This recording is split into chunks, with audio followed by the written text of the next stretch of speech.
जब कह दे उनसे कि अब हमारा ये जो जीवन है ये बस तुम्हारे भरोसे चल रहा है, तो वो व्यवस्था भी करेंगे। जब दांत न थे तब दूध दियो, अब दांत दिए तो अन्न भी देगा। कब? जब भरोसा होगा। जब था उस कमरे के बिल्कुल पास में एक और कमरा खाली था, तो एक सेठ आया और उस सेठ ने वो कमरा अपने लिए ले लिया। और संत जागते तो सेठ जी को परेशानी होती, काहे को ये 3:30-4 बजे उठ करके अपने कमरे में अपनी करताल उठाते और हरे राम हरे कृष्ण जोर जोर से गाते। एक दिन हो गया, सेठ जी ने सोचा आज चले जाएंगे, नहीं गए। दूसरा दिन हो गया, आज भी नहीं गए। तीसरा दिन हो गया, आज भी नहीं गए। 3-4 दिन हो गए। सेठ जी की तो नींद खराब होती है रोज। सेठ जी सुबह 4 बजे जैसे ही संत ने कीर्तन शुरू किया तो सेठ जी एकदम गुस्से में उठे और संत के पास गए। बोले भैया ना तो सोते हो ना सोने देते हो। अरे तुम्हें नींद नहीं आती, कम से कम हमारी तरफ देखो। हम तो 4 बजे सोते हैं, 12-1 बजे उठने का समय हमारा, हम 4 बजे सोए, तुम कीर्तन करने लगो। तो संत ने मुस्कुरा कर कहा प्यारे ये कीर्तन जो 4 बजे से मैं करता हूँ ना, वो तू भी करने लग तो तेरा भी उद्धार हो जाएगा। सेठ जी कहे कि ये कीर्तन भजन इसमें हम विश्वास नहीं रखते, हम तो हमारा काम करते हैं, काम करेंगे तो दाम मिलेगा। भगवान कभी किसी को खाने को देता है क्या? संत ने कहा कि विश्वास है तो जरूर देगा। सेठ जी ने कहा क्या तुम्हारा भगवान जबरदस्ती तुम्हारे मुंह में डालेगा? भक्त ने कहा हाँ, अगर भगवान के शरण में जाकर पड़ जाओ कि हमें तो तुम ही खिलाओगे तो वो भी करेगा।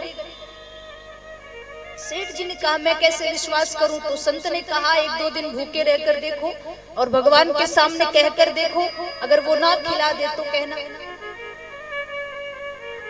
सेठ जी ने कहा कि मैं नहीं खाऊंगा क्या तब भी वो खिलाएंगे? संत ने कहा कि अगर वो तुझे खिलाना चाहेंगे ना तो तू भले मत खाना, वो तुझे मार मार के खिलाएंगे। सेठ जी ने कहा ठीक है, 2-3 दिन में अपना काम धंधा बंद करके तुम्हारे भगवान की परीक्षा लेता हूं।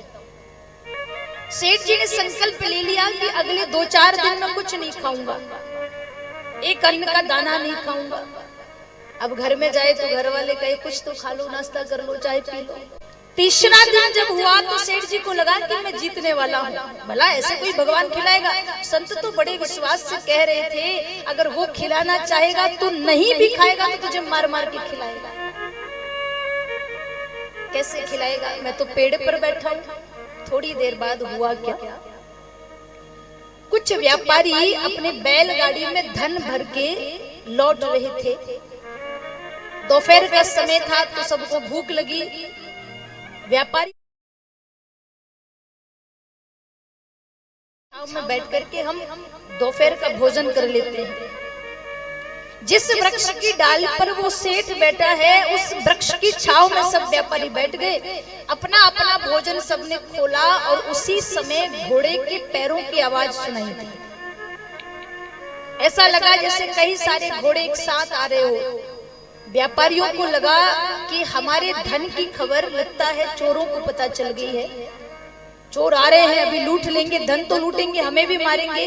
तो जल्दी जल्दी में सब अपना अपना भोजन पानी वहीं छोड़ करके भाग गए। सेठ जी ऊपर बैठे देख रहे नीचे 56 भोग रखा है, पर खाऊंगा थोड़ी, मैंने तो शर्त लगाई है। थोड़ी देर बाद चोर आए तो देखा कि यहाँ पर व्यापारी रुके थे। व्यापारी तो चले गए पर यहाँ भोजन रखा है। एक ने कहा, जो चोरों का सरदार था उसको कहा, बोले मालिक बड़ी भूख लग रही है, रखा है। हो सकता है उन व्यापारियों ने कोई षड्यंत्र कर रखा हो, इस भोजन में जहर मिला के हमारे लिए रखा हो, हम खाएं और सबके सब मर जाए। तो एक बड़ा चतुर था, उसने कहा जिसने जहर मिलाया होगा ना वो यही कहीं छुपा भी होगा देखने के लिए कि हम मरे कि नहीं मरे, ढूंढो। अब ढूंढने लगे तो नजर पड़ी वृक्ष की डाली पर बैठे सेठ के ऊपर। चोरों के सरदार ने कहा मिल गया वो जिसने जहर मिलाया था, उतारो नीचे। सेठ जी को नीचे उतारे, बोले ये भोजन तूने रखा है? सेठ जी ने कहा नहीं साहब मैंने नहीं रखा। तूने इस भोजन में जहर मिलाया? सेठ जी कहे नहीं माई बाप, मैंने तो 4 दिन से भोजन को हाथ नहीं लगाया। चोरों के सरदार ने कहा कैसे मान ले कि ये भोजन तूने नहीं रखा, इसे फिर भी नहीं खाया। सरदार ने कहा अब तो या तो इसे मार मार के जान से मार दो या फिर ये भोजन कराओ। सेठ जी ने सोचा ऐसी काई की शर्त की मरी जाऊं। कहा माई बाप मारिए मत, मैं भोजन करने को तैयार हूं। और जैसे ही भोजन करने बैठा संत आ गए। संत ने कहा क्यों सेठ, मैंने क्या कहा था, अगर उसे खिलाना होगा तो मलूक का यूं कहे सबके दाता राम। अगर जीवन उसके हवाले हो जाए, नहीं भी खाना चाहो तो मार मार के खिलाएगा। उसे बड़ी चिंता है हमारी। कब? जब विश्वास हो, जब श्रद्धा हो, जब समर्पण हो, जब प्रेम हो। हम बार बार कहते हैं प्यारे, जिसको भगवान से प्रेम हो जाए ना, वही व्यक्ति संत हो जाता है। संत का मतलब ये नहीं कि जो घर परिवार छोड़ के जंगल में चला जाए, साधु जैसे कपड़े पहने वही संत है। साधु जैसे कपड़े आप शरीर को पहनाओगे, चंदन शरीर को लगाओगे, तुलसी रुद्राक्ष शरीर पर लादोगे, जबकि वास्तविक संत की पहचान शरीर से नहीं उसकी आत्मा से है। अगर आत्मा में संत के भाव नहीं है तो शरीर को कितना ही चंदन में लपेट लो।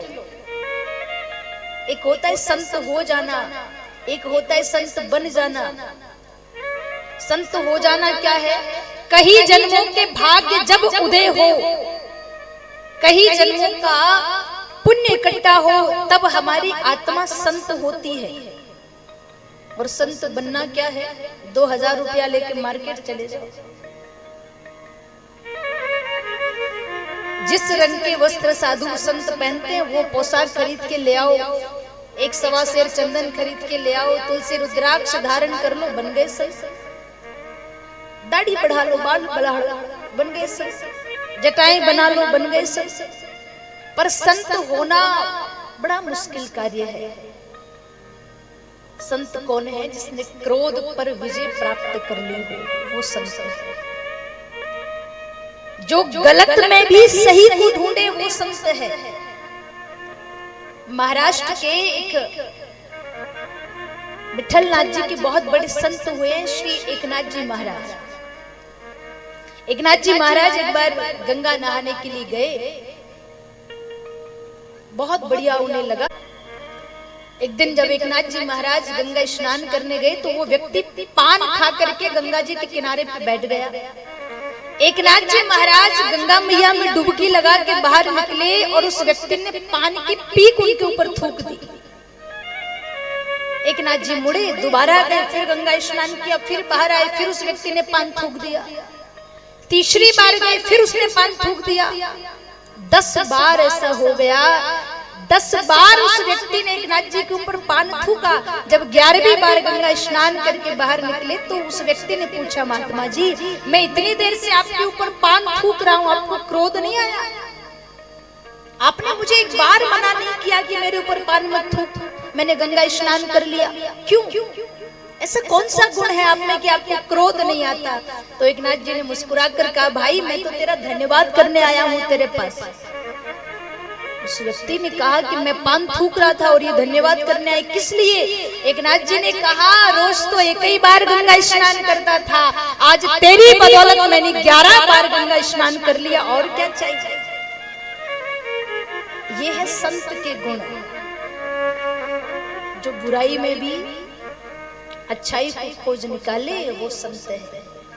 महापुरुष कहते हैं कि ऐसा कोई भी इंसान दुनिया में नहीं है जिसमें कोई कमी ना हो,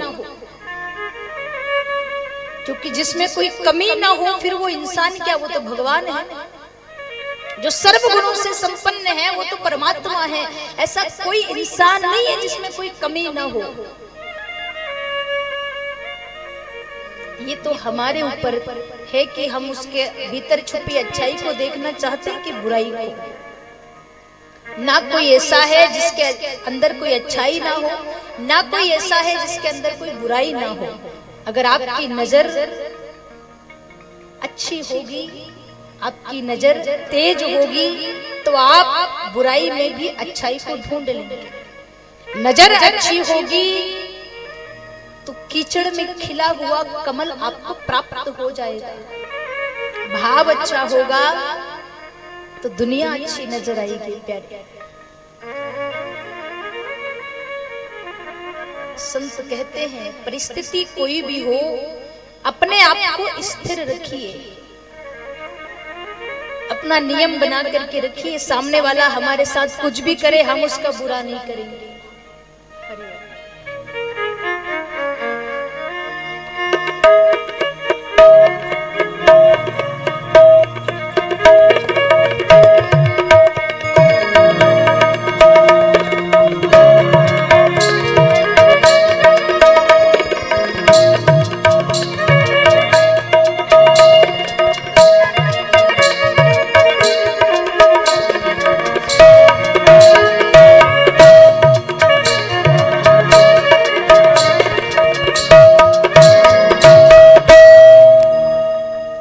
भक्तवत्सल भगवान की जय हो।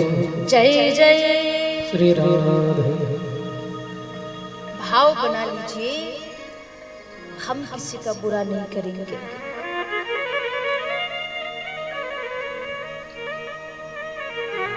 हमेशा हर प्रश्न का उत्तर, हर सवाल का जवाब आप खुद मत दीजिएगा, कुछ जवाब ऊपर वाले को देने दीजिएगा, कुछ निर्णय उन पर छोड़ दीजिएगा।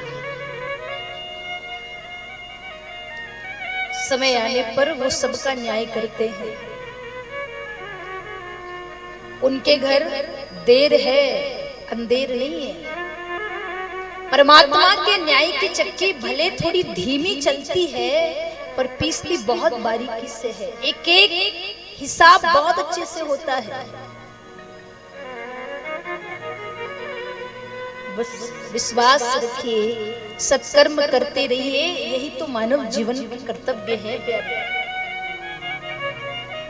श्रीमद् भागवत कथा यही तो सिखाती है। कोई बुरा करे उसे भी धन्यवाद दीजिए, कोई भला करे उसे भी धन्यवाद दीजिए। जब जब भक्तों ने अपनी भक्ति से भगवान को बुलाया है धरती पर, तब तब भगवान आए हैं और भक्त के भाववश भगवान कई दिनों तक अपने भक्तों के पास रहे भी हैं।